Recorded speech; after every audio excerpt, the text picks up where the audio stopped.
When a patient is diagnosed with cancer, there are very few treatments that are home runs. It's like finding a needle in the haystack. The human genome has more than 20,000 genes, and we believe that about 300 of those are intimately involved in cancer.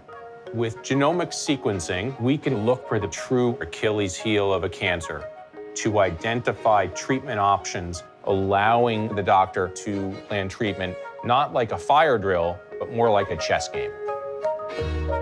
We typically use genomic testing for patients where our treatment options are limited or the standard therapies have already not been successful. And that was certainly the case for Christine. Christine had advanced recurrent clear cell cancer of the ovary, an unusually aggressive and rare histology. I was diagnosed in 2010. I was 30 years old. Over the course of 3 years, I had had multiple surgeries, radiation, and chemo. Every time I thought I was in remission, it reappeared somewhere else. At one point, I was told that I had probably 1 month of life left. My husband was the one that said, no, we're not going to give up on this yet. When I first met with Dr. Chura, his goal was to get me back into remission.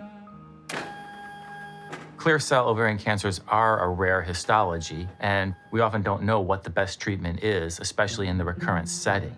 That's where genomic testing comes into play.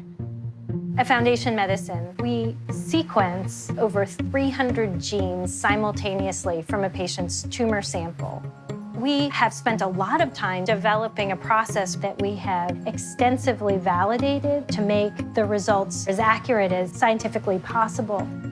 In Christine's case, we saw an activating mutation in the PIK3CA gene and an inactivating mutation in the protein PTEN, which is a negative regulator of this pathway.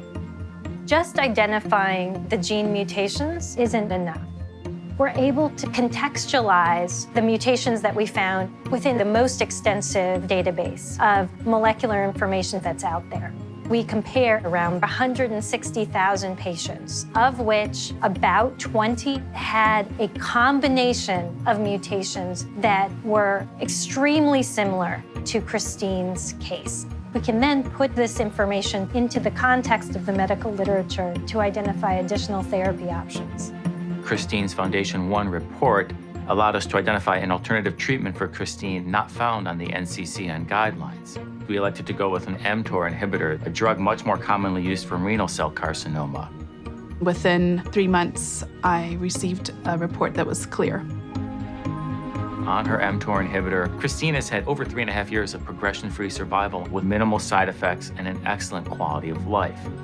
Now I can actually plan. I can live, further out than just the next couple of months.